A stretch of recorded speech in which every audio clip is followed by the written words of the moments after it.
If you are working with elementary age children at all this month, maybe in church with your youth groups or at the school, you room moms, you're gonna wanna pick up a few ideas from our Room Mom Party Plan.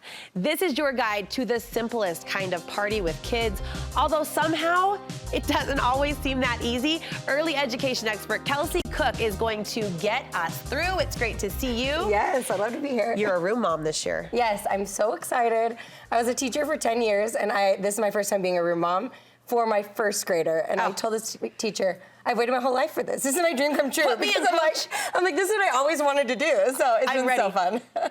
In my other life, I would have loved to be a teacher, actually, and I volunteer at my kids' classes once a week. Same thing. I'm like shaky with excitement. Yeah, like, what can I do? There's big pressure, first of all, when it comes to the Halloween party, and secondly, first grade runs high. You gotta bring it. Oh yeah, yeah. And so when I'm planning a party, whether it's school or a birthday party, if there's little kids, I have a little plan that I always do with the little kid parties. What's that? So I always do stations. So it's so much easier to entertain 5 kids at once instead of 25 kids at once, you know? Teachers are like, tell us about it. Yeah, they're like, this is very hard. Yeah. So it's so nice to have centers, and then I also always want to recruit other parents, you know, because everyone wants to volunteer, and all the kids love to see their parents. That's the most exciting thing. So involving other adults, you know, the more adults, the better at a party. That's a really polite way to say you delegate. Yes, yes, definitely. Delegate all the things. I'm like, what can I give to somebody else to do? You say you overestimate. What do you mean by that? Yes, so with little kids, you've probably seen this. You think, oh, this activity is going to take 20 minutes, and they're done in 3. So I always have like extra things or some backup activity that I can throw in if they're done early. Because it will wrap up sooner than you likely think. And you don't want them, you know, running around like restless, so just keeping them entertained is really easy. And finally, you say you like music in the background to keep that energy where you want it. So I love music. I use it all the time as a teacher. I love that you're saying this and suggesting this. Yes, because it works so well with kids, and having just little Halloween music on and saying, okay, don't go above the volume of the Halloween music, so you kind of keep the volume at a certain level. There's crowd control. I also think anytime, and this applies to any party, anytime you're having an event that you want to feel special and it's in a normal everyday environment, like a classroom or a living room, you need to do something to change the atmosphere, and music does that. Yeah, for sure. Okay, such an easy way. So what are our stations then? Okay, so I'm gonna walk you through them.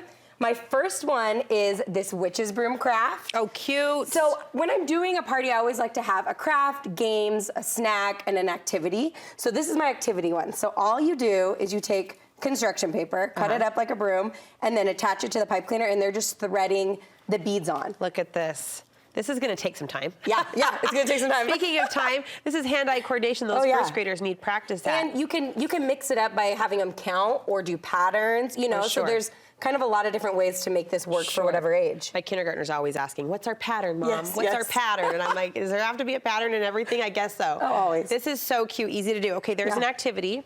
Okay, so this is my game. And I love this one because it is the easiest setup. This is adorable. And they love it. So it's just mummy bowling. All it is Sprite bottles. I just did a 6-pack and I wrapped them in crepe paper and added googly eyes. Okay, oh, there's still the liquid in it. Yes, so this is my I was going to say, did you have a Sprite party? A Sprite drinking party? Sprite because you don't want them all the way full. I've made that mistake before. Oh. You want them like half full or less because then they tip over but don't fall. Gotcha, you know? gotcha. So, and this is crepe paper, you said? Yeah. Googly eyes, you're done. Yes, and a ball. And I didn't bring a ball, but a ball. They would love this. Just the treatment of the cute little mummies makes us flash. Okay, what's next? Okay, so this is my craft. So it's a little candy corn man.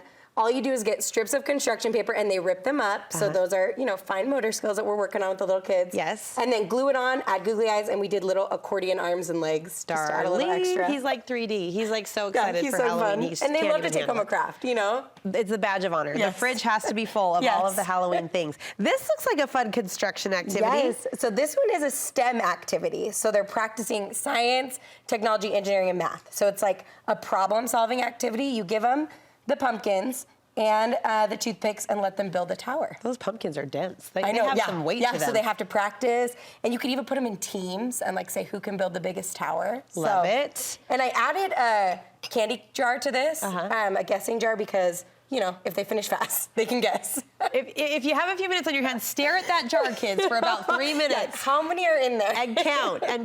All right, you mentioned a treat kind of wraps up your station. Yes, because when collection. kids are coming to a party, they're like, what is our treat? Where's the sugar? What is our snack? So this one is less sugar than just a cupcake, but it's a spider. So they get to make it, which makes it a fun station. They just do pretzel sticks, candy eyes, and then we added some little fangs with the candy corn. That's adorable. There's some pretzels in there. That's nutritious Yeah, I enough know, right? It's not for a too Halloween much. party. I am noticing 2 books sprinkled throughout the station. Yes. So that's my backup activity always.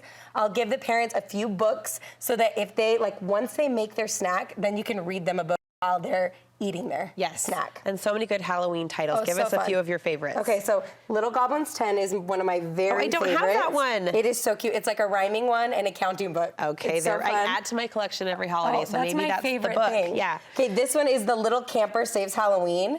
It's a board book, so it's a good little kid board book because they can flip through it and not break it. My 1-year-old can chew on it. I like it.